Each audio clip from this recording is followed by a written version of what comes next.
안녕하세요. 김동섭입니다. 6월 24일 아침 시작하도록 하겠습니다. 오늘 새벽에 끝난 미국 시장은 혼조세로 마감했죠.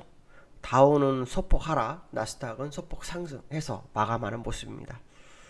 어저께 제롬 파월이 하원위원회 코로나19로 인해서 특별위원회가 열렸었죠. 거기에 참석하면서 섣부른 금리 인상을 하지 않겠다 뭐 이런 얘기를 했는데, 사실은 이게 좀 말이 안 되는 거예요. 왜냐하면 2023년도에 금리 인상 하기로 해놓고 섣부른 금리 안 하겠다, 이 얘기는 결국 이 계획은 벗어나지 않겠다, 이거에 전부인 거죠. 그 앞에 더 빨리 금리 인상을 안 하겠다, 그 얘기가 똑같은 거예요. 2023년 두 번 하는 건 맞고요. 이유는 아마 제롬 파월이 제임스 블러드의 발언에 약간 이제 대응하는 발언이 아니었나. 그러니까 제임스 블라드 같은 경우는 2022년 말에 금리 인상 가능하다 얘기했는데, 이 얘기가 나온 것은 이제 어저께 제가 말씀드렸지만 인플레이션 5% 가능성 얘기 나오나 봐요. 그러니까 그 부분이 굉장히 중요했던 상황이었다. 그래서 일단 제롬 파월이 2023년만큼 지키겠다라는 것을 우회적 표현을 한 거죠. 이제 금리 인상을. 그래서 그게 아마 주가를 이제 다시 끌어올렸다라고 생각을 할 수 있죠. 그러는데 이제 오늘 같은 경우에는 이제 지표가 두 개가 탁 튀어나왔어요. 두 개가 하나는 뭐냐면 6월 제조업 PMI 지수하고 서비스 PMI 두 가지가 나왔어요. 근데 제조업은 확장세, 그 다음에 서비스업은 약간 축소가 돼 있는 그런 상황이 돼버렸어요. 그래서 혼조세가 되는 그런 하루였다. 근데 사실 어저께 JP모건 자산운용에서요, 글로벌 마켓 전략가인 조던 잭슨 뭐 이 사람이 이런 얘기를 해요.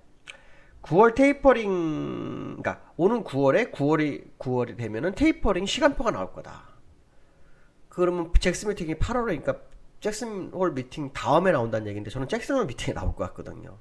어쨌든 시장에서는 일단 8, 9월을 중요한 키포인트를 보고 있는 상황이기 때문에, 만약에 9월에나 8월에 시간표가 나와서 테이퍼링 한다 하면 최소한 10개월이잖아요. 그리고 1년 6개월 사이면은 내년 안에는 테이퍼링이 다 끝내니까 2023년도에 금리 인상 될 확률은 거의 맞는 거라고 봐야 되겠죠. 그래서 시간표가 그런 식으로 이루어질지는 봐야 되겠죠. 근데 만약에 제롬 파월이 인플레이션 5%는 믿지 않는다는 얘기를 하잖아요. 예. 근데 만약에 5%가 넘어버리면 어떻게 될까요? 금리 인상 빨라질 수 있습니다. 이거는 모르는 겁니다. 인플레이션을 자꾸 일시적 상황이라고 얘기하는데 그 절대 그렇지 않습니다. 어저께도 제가 잠깐 말씀드렸지만, 혹시 어렸을 때 거품놀이 해보셨는지 모르겠지만, 물에다가 비누를 풀면요, 처음에는 아무것도 없어요. 주변에만 약간 하얗게 오르죠. 근데 이걸 계속 손으로 저으면 거품이 계속 올라옵니다. 그러다가 거품을 치우려고 그러면요, 잘 안 치워집니다. 다 써야지 치워집니다. 그러니까 거품이 꺼지는 게 쉽지가 않습니다. 그러니까 일시적이라는 것 자체가 난센스입니다. 난센스. 무슨 생각을 가지고 있는지. 어쨌든 되게 중요한 상황이다. 어쨌든 제가 말씀드리고 싶은 것은 연준이 인플레에 대한 우려를 가지고 있는 건 사실이고, 또 금리 인상에 대한 것도 이제는 다가왔다는 걸 인정하는데, 그 시간이 더 당기냐 안 당기냐 이거 가지고 싸우고 있는 과정이다라는 정도로 해석하면 맞지 않을까, 이렇게 말씀드릴 수 있고요. 기술적으로 보면 다우가 0.21% 오늘 하락했어요. 나스닥 0.13% 상승하는 모습이었는데요. 차트를 좀 볼까요? 차트를 보면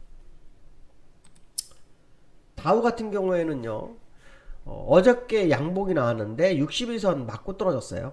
근데 오늘 또다시 61선에 저항을 받으면서 음봉으로 끝나는 상황. 그래서 어저께 양봉 몸통을 다시 메워주는 음봉이 됐다, 이렇게 보시면 되고요. 특히 후행 스팬이 지금 여기 캔들과 마주하면서 다시 흘러내리는 양상이거든요. 그래서 여기서 만약 밀리게 되면 좀 많이 밀릴 수도 있는 차트의 모습이 있습니다. 왜냐하면 5일선과 61선이 데드가 난 상태잖아요. 또 기준선 값도 지금 현재 수평 구간인데, 이전 저점을 한번 깨버리면 기준선이 우하향으로 급격히 떨어지거든요. 그래서 기준선이 한번 떨어질 뻔하다가 지금 멈춘 상태의 모습을 가지고 있다라고 보시면 될 것 같고, 주봉 상태도 21선, 20주선에서의 지지력. 제가 20주선 한 번에 깨는 게 쉽지가 않습니다. 이게 20주선 온 거는 두 번째입니다. 지난번하고 이번이요. 그렇죠? 이걸 좀 확대해 볼까요? 보시면 20주선에 온 건 딱 두 번째입니다. 그러니까 지난 코로나 이후로 상승을 하면서 20주선을 살짝 이탈할 뻔한 자리가 지금 이거 하나, 지금 두 번째입니다. 근데 이때는 목표치가 남아있던 때고 지금 이 목표치를 채운 상태에서 내려오는 거라면 이거 그냥 지나서 보기는 쉽지 않은 상황입니다. 한번 지켜볼 필요성이 있다. 이렇게 말씀드릴 수 있을 것 같습니다. 그다음 나스닥도 좀 볼까요? 나스닥도 보시면 나스닥 일단 이 고점을 돌파 시도를 하고 있습니다. 예, 종가상으로 돌파 시도가 되고 있습니다. 근데 요거 이제 주봉이죠. 예, 주봉이기 때문에 내일까지의 흐름을 또 확인해 볼 필요성이 있겠다.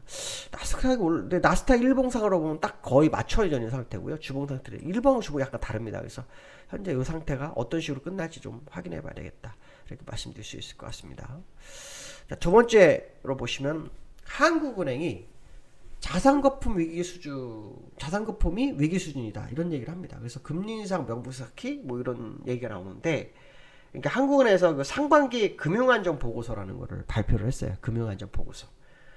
여기에서 이제 중요하게 말하고 있는 것 중에 하나가 뭐냐면 부동산이 고평가가 됐다. 일부 그 경실련인가요? 경실련에서는 4년 동안 부동산 가격이 100% 올랐다고 얘기를 하죠. 그러니까 부동산 고평가 얘기가 나오고, 그렇기 때문에 선제적 그 충당금을 적립할 필요가 있다.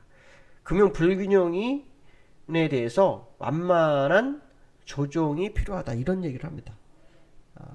결국은 한국은행은 이 금리 인상을 오래 할 것 같습니다. 예, 문제는 한 번이나 두 번이나 싸움인데 이것도 저는 그 미국 테이퍼링의 속도를 맞출 거라고 봅니다. 테이퍼링이 한 번 하면 한 번 할 거고 두 번 하면 두 번 하지 않을까. 그러면서 테이퍼링 끝날 쯤 되면 우리는 금리 정상화되고 미국의 금리 인사로 이런 식으로 가지 않을까 싶습니다. 문제는 그 미국에서도 그 인플레이션은 5% 정도 얘기가 나오잖아요. 그 제임스 블러드 이런 사람들이 그것 때문에 뭐 금리 인상을 빨리 해야 된다 이런 얘기 하는 것처럼, 만약에 인플레이션이 갑작스럽게 와버리게 되면, 인플레이션은 갑작스럽게 옵니다. 일시적이지 않습니다. 또 저는 분명히 그렇게 배웠고 그렇게 알고 있습니다. 그들은 일시적이라고 하지만 만약에 갑작스럽게 와버리게 되면은 우리나라도 금리 인상도 굉장히 빨라질 수도 있습니다. 이것 또한 우리가 한번 생각을 해봐야 되는데, 물론 이거는 뭐 제가 아는 한도 내에서 말씀드리는 거고, 연준의 의견이라면은 뭐 금리 인상, 인플레이션은 일시적으로 봐야겠죠. 근데 제가 아는 인플레이션은 일시적인 거는 거의 없습니다. 대부분은 가파르게 오고요. 그러니까 천천히 오다가 가파르게 옵니다. 그래서 지금은 천천히 쌓인 상태라고 보여지고 가파르게 올 거다 이렇게 생각하는데, 어쨌든 그 시기가에 따라서 한국은행이든 또 연준든 금리의 속도는 결정될 거다. 뭐 이런 생각을 해봐야 될 것 같고요. 세 번째는 코스피가 어저께 역대 최고치를 기록했어요. 어제 코스피가 역대 최고치를 기록했는데 추가 상승을 하는지 봐야 됩니다. 오늘 위클리 만기죠. 어저께 위클리 만기 때문에 외국인이 올렸나? 라는 생각을 했습니다. 왜냐하면 위클리 만기 때는 이 자기들 포지션 따로 하는데 옵션 포지션 상으로는 양매도거든요. 옵션 포지션 상으로 양매도의 외국인들이 있어요. 그러니까 어저께 콜을 땡기면서 풋프리를 따먹은 게 아니냐. 그럼 오늘은 콜프리를 따먹을 것이냐 아니면 풋프리를 더 따먹을 거냐, 이 두 싸움이겠죠. 그 생각이 들었던 하루다. 그렇기 때문에 오늘 위클리만드의 변동성 한번 확인해 볼 필요성이 있다라고 말씀드릴 수 있고요. 기술적으로는 뭐 지정 고점 부분에서의 싸움인데 일단 3276까지 올라와 있습니다. 저는 이제 3266이 돌파가 되면 하방에 대한 미련을 점점 버린다고 말씀드렸었는데, 일단 매매는 오늘 안 합니다. 저희는 내일 정도 생각을 하고 있는데, 오늘 추가 상승이 있어야 되고 내일 오전까지 상승이 있어야지 할 거다라는 말씀드렸고, 거기에 이제 우리는 저희 그 유로번 같은 경우는 30%로 현물을 매매하고 있었어요. 한 두 달 됐습니다. 매매하고 있었기 때문에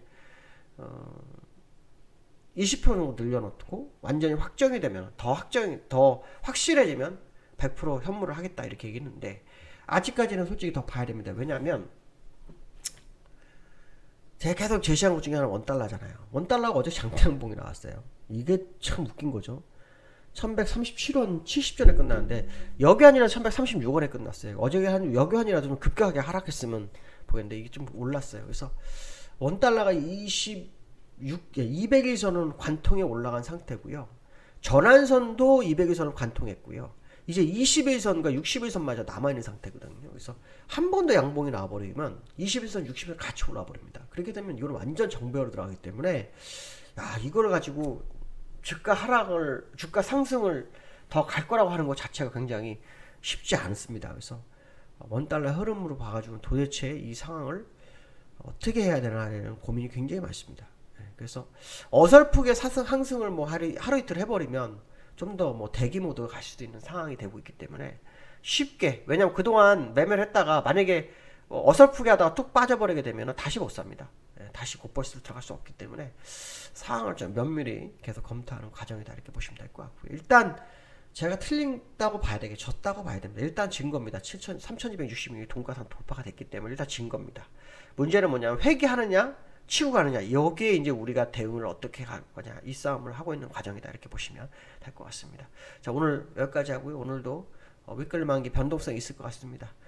주의해서 하루 보시기 바라겠습니다. 감사합니다.